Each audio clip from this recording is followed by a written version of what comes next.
नमस्कार, आप देख रहे हैं सूर्या समाचार और मैं हूं आपके साथ Shivam Chaturvedi. India versus England के बीच 5 मैचों की टेस्ट सीरीज का आगाज हो चुका है, जिसमें हर दिन कुछ रोचक तथ्य देखने को मिल रहे हैं। इसी रोचक तथ्यों पर बात करने के लिए हमारे साथ रोशन पांडे हैं, क्रिकेट एक्सपर्ट हैं, और उनसे जानने की कोशिश करेंगे कि आखिरकार जो मैच हो रहा है उसमें क्या कुछ खुलकर सामने आ रहा है। रोशन, पहला सवाल आपसे ये है कि इंडिया वर्सेस इंग्लैंड के बीच में जो मैच अभी चल रहा है, टेस्ट मैच, उसमें कप्तान शुभमन गिल की कप्तानी को आप किस तरीके से देखते हैं? देखिए, सबसे पहले तो ये है कि पहला असाइनमेंट है शुभमन गिल का बतौर कप्तान।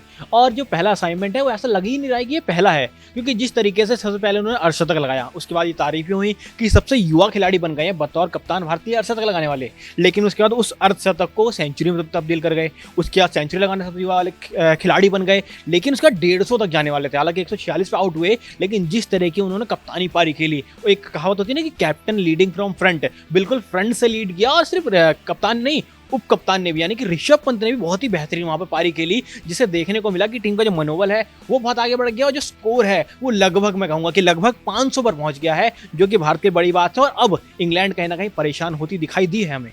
अगर बात की जाए इंग्लैंड की, तो इंग्लैंड की अगर बॉलिंग की अगर बात की जाए तो वो काफ़ी ज़्यादा फंसती हुई नजर आ रही है, क्योंकि जो पिच है वो काफ़ी ज़्यादा घुमाऊ है और उसकी वजह से कहीं ना कहीं भारतीय गेंदबाजों को भी परेशानी हुई है। क्योंकि दूसरे इनिंग की अगर बात की जाए तो 41 रन पर 7 विकेट गिर गए थे इंडिया के। तो कहीं ना कहीं जो पिच है उसमें थोड़ी सी नमी है, जिसकी वजह से गेंदबाजों को फायदा मिल रहा है। क्या लगता है आपको? जी हाँ, और इसमें मैं अपनी बात रखना चाहता था, क्योंकि कई लोगों का मानना था कि ये पिच काफ़ी फ्लैट है, यहाँ पर कई सारे रन लग रहे हैं। लेकिन सबसे बड़ा सवाल ये है कि अगर इस पिच पर लगातार रन लग रहे थे, तब भारत की जो लगातार विकेटों का पतन हुआ आखिरी के ओवरों में या फिर आखिरी की पारियों में, वो कैसे हो गया। और उसके बाद जब बुमराह गेंदबाजी करने आए तो बुमराह ने ओपनिंग ऑर्डर को खत्म कर दिया। तो इससे ये तो है कि पिच में दम है।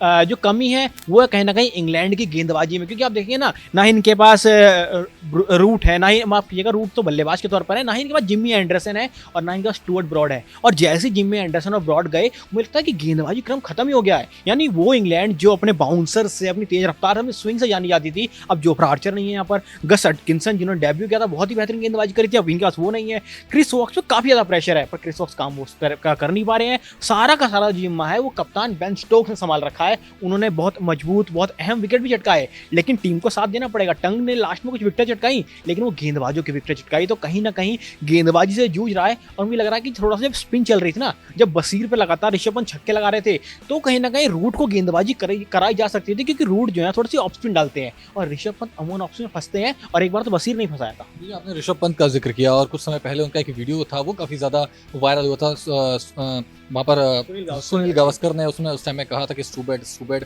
और अब वही सुनील गावस्कर कहते हुए नजर आ रहे हैं सुपर्ब। तो कहीं ना कहीं ये जो उनकी जो बयान है वो बदले हैं, इसको आप किस तरीके से देखते हैं? क्योंकि उनका जो परफॉर्मेंस देखने को मिला है काफी बेहतरीन, उन्होंने बल्लेबाजी की है और टीम को जब जरूरत थी ऋषभ पंत की उस बल्लेबाजी को, उस खेमे की, तो उन्होंने अपना प्रदर्शन करके दिखाया। किस तरीके से आप देखते हैं ऋषभ पंत के बल्ले? पहले तो अगर मैं बात करूं, सुनील गावस्कर बहुत ही लेजेंडरी खिलाड़ी हैं, और अगर वो कुछ कहे ना तो आप समझ लीजिए कि वो बहुत गहराई में जाके ये बात कह रहे हैं। क्योंकि ऑस्ट्रेलिया का टूर था, ऋषभ पंत पर सारी उम्मीदें थी और उनकी पारी डिसाइड करने वाली थी कि मैच किस ओर जाएगा। वहां पर ऋषभ पंत ने एक मिड विकेट की तरफ शॉट खेला, वहां पर वो छक्का उन्हें मिला, उसके बाद तारीफ भी हुई इनकी। लेकिन दोबारा से वही शॉट उन्होंने उस तरफ खेला और इस बार कैच आउट हुए। कमेंट्री में मौजूद थे वहां पर गावस्कर साहब, और उन्होंने साफ तौर पर कहा कि स्टूपिड, क्योंकि कितना स्टूपिड भरा हुआ शॉट था। लेकिन उसके बाद जब ये मुकाबला चल रहा था, जब लीड्स में ऋषभ पंत खेल रहे थे, बतौर उप कप्तान खेल रहे थे, क्योंकि लंबी वापसी करने के बाद आए, आईपीएल का सीजन उतना अच्छा गया नहीं है, लेकिन लास्ट मुकाबले वहां सेंचुरी लगाई। उसके बाद यहाँ आए और जिस तरीके से 99 पर बल्लेबाजी कर रहे थे, और नर्वस 90 जो कहते हैं ना,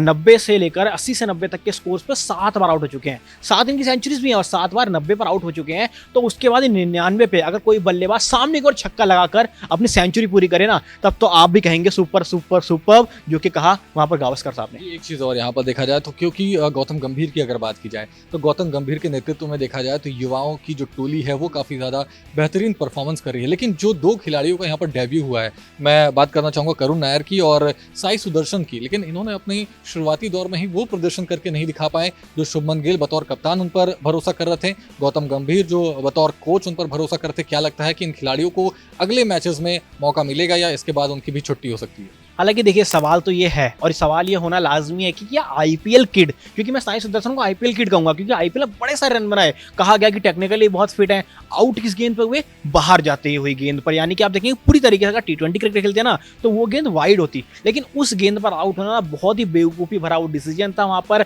उस शॉट सिलेक्शन का, और जिसकी वजह से उनको विकेट गंवानी पड़ी। हालांकि अगर करुण नायर की बात करें तो करुण नायर की जो गेंद थी उससे बहुत ही बेहतरीन कैच था जैक क्रॉली का, यानी कि करुण नायर ने वो विकेट दी नहीं थी, वो विकेट हासिल की गई थी, वो विकेट बनाया गया था जैक क्रॉली द्वारा। हालांकि थोड़ी सी गलती थी कि बाहर की गेंद थी, शरीर के बाहर से खेल लिए, जहां से एलिवेशन उतना मिलता नहीं है और कैच हुआ, लेकिन जैक क्रॉली ने बहुत अच्छा कैच पकड़ा। लेकिन साई सुदर्शन की बात करें ना, इनको तो मैं जिम्मेदार मानता हूं और मुझे लगता है कि जब दूसरे मैच के लिए टीम प्रिपेयर करे ना तो आप साई सुदर्शन जो कि डेब्यूटेंट है, युवा है, बहुत मौके मिल सकते हैं उन्हें।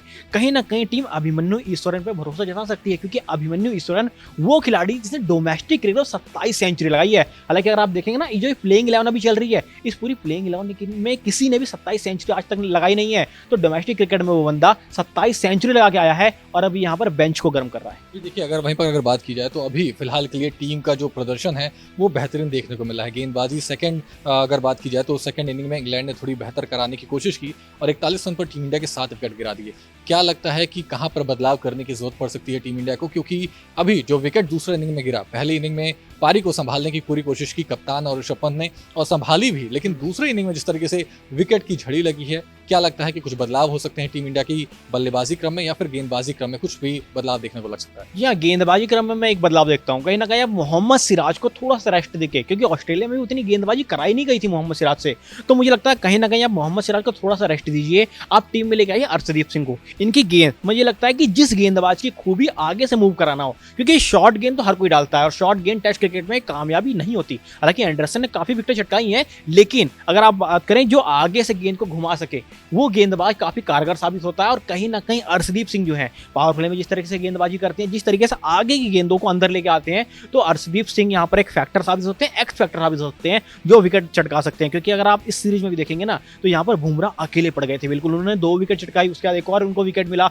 बाद में प्रसिद्ध कृष्णा को भी एक विकेट मिला और बहुत बड़ा विकेट मिला ओली पॉप को, जिन्होंने सेंचुरी लगाई उनको कृष्णा ने आउट किया। तो कहीं ना कहीं सपोर्ट तो मिला, लेकिन जिस तरीके से ये पूरी तरीके से कहा जा सकता है बुमराह बतौर गेंदबाज अकेले पड़ते दिखाई पड़ रहे हैं, क्योंकि छोटा मोटा सपोर्ट मिल रहा है, लेकिन जो प्रेशर है वो तो बुमराह ही बना रहे हैं। ये एक चीज और, जिस तरीके से आपने जिक्र किया प्रसिद्ध कृष्णा की, आईपीएल में हमने देखा कि काफी अच्छी गेंदबाजी की और उसके बाद कहीं ना कहीं गौतम गंभीर ने उन्हें सेलेक्ट किया और अब वो टेस्ट में खेलते हुए नजर आ रहे हैं, वो भी इंग्लैंड जैसे टीम के सामने। क्या लगता है कि कितने बड़े चैलेंजेस हो सकते हैं उनके सामने, क्योंकि गेंदबाजी जो खेमा है, भारतीय गेंदबाज हो बल्लेबाज हो, मजबूत माना जाता है और जब किसी युवा को उस मौका दिया जाए तो किस तरीके से वो अपने आप को उभारते हुए नजर आ सकते हैं। जी हाँ, अगर गौतम गंभीर साहब की बात करें ना तो मुझे इनका जो सिलेक्शन कमेटी का जो डिसीजन लगता है ना, क्योंकि कहीं ना कहीं कोच की भूमिका रहती है कि कौन टीम में खेलेगा। और आप देखेंगे जब इंडिया ए और इंडिया का मुकाबला चल रहा था तो वहां पर 2 गेंदबाज थे जिन्होंने प्रभावित किया था, एक थे हर्षित राणा और एक थे यहाँ पर अंशुल कंबोज। अंशुल कंबोज ने 4 विकेट चटकाई थी आखिरी मैच में, हर्षित राणा को मिली थी 1 विकेट। उसके बाद क्या होता है कि इंडिया एक घर वापसी करती है, लेकिन घर वापसी नहीं हुई वहां पर हर्षित राणा की। हर्षित राणा को बिठा लिया गया, मेन टीम में शामिल किया गया, जो कि उन्होंने 1 ही विकेट चटकाई थी पूरे टूर पे। और उसी के साथ अगर आप अंशुल कंबोज को देखें, उनको भेज दिया गया वापस इंडिया। तो ये किस तरह की पार्शियलिटी और कहीं ना कहीं एक टैग लगता है ना कि केकेआर को फेवर करते हैं, यहां पर मैं बिल्कुल सहमत होता हूं। क्योंकि हर्षित राणा ऑस्ट्रेलिया में जिनकी पिटाई हुई थी, ट्रेविस हेड ने इनको पीटा था, यहां तक कि पैट कमिंस ने इनको पीटा था। तो कहीं ना कहीं अब हर्षित राणा पर भरोसा करना टेस्ट क्रिकेट में, आप उनको टी20 का गेंदबाज बनाइए, ओडिया का गेंदबाज बनाइए, लेकिन अगर टेस्ट में इफेक्टिव नहीं है छोड़ दीजिए। आपके पास ऑप्शन अंशुल कंबोज था जो कि डोमेस्टिक में बहुत अच्छा कर रहे हैं। बिल्कुल, देखा जाए तो यहाँ पर लगातार जो खबरें हैं वो काफी ज्यादा रोचक हैं। रोशन ने हमें तथ्यों के बारे में पूरी जानकारी थी, लेकिन अभी भी बहुत सारे ऐसे सवाल हैं जो हम रोशन से जानने की कोशिश करेंगे। लेकिन रोशन, एक सवाल और भी है यहाँ पर कि क्या लगता है, अभी पहला मैच यहाँ पर चल रहा है, पहले मैच में पहले इनिंग में टीम इंडिया ने बेहतरीन प्रदर्शन किया, सेकंड इनिंग में थोड़ा सा डगमगाई, लेकिन अभी भी 4 मैचेस बचे हुए हैं। इन 4 मैचेस और ये जो भी मैच चल रहा है, इन 5 मैचों का अंत आप किस तरीके से देखते हैं? या मुझे लगता है कि इंडिया ने यहाँ पे बढ़त बनाई है, क्योंकि जिस तरीके से बल्लेबाजी है, इन फॉर्म है, कप्तान फॉर्म में, उप कप्तान फॉर्म में, उसके साथ साथ यशस्वी जायसवाल, केएल राहुल, यानी कि फॉर्म तो है टीम के पास। एक बदलाव देखता हूँ कहीं ना कहीं गेंदबाजी में आप अर्शदीप सिंह को खिला सकते हैं। उसके अलावा भारतीय जो टीम है इस मुकाबले को जीतते हुए दिखाई दे रही है, क्योंकि बॉलिंग से जूझ रही है सामने की टीम। टीम। तो जब उसकी बॉलिंग वीकनेस है ना, सिर्फ बल्लेबाजी में मुकाबले नहीं जीते जाते, आपको 20 विकेट भी चटकाने होते हैं, 10-10 दोनों पारी में मिला के, तब आप मुकाबला जीतते हैं, जिसमें कारगर नहीं साबित होती दिखाई पड़ रही है इंग्लैंड। तो मुझे लगता है भारत का पलड़ा मजबूत है और कहीं ना कहीं अगर एक मुकाबला जीते इंग्लैंड तो मुझे लगता है ये 5 मैचों की सीरीज ना भारत 4-1 से जीतने वाला है। देखिए फिलहाल के लिए अगर बात की जाए तो हमारे साथ रोशन थे और उन्होंने काफी अच्छा वक्तव्य दिया, क्योंकि इंडिया वर्सेस इंग्लैंड का जो मैच चल रहा है वो काफी ज्यादा रोचक है और हर दिन इसमें कुछ ना कुछ ऐसे फैक्ट्स देखने को मिल रहे हैं जो पहले नहीं मिले थे। लेकिन अब देखना होगा कि जिस तरीके से रोशन ने बताया कि 5 मैचों की जो श्रृंखला है उसमें कहीं ना कहीं टीम इंडिया जो है वो 4 मैचेस जीतती हुई नजर आएगी। फिलहाल ये तो वक्त ही बताएगा, लेकिन आप ऐसे ही खबरों के लिए देखते रहिए सूर्या समाचार।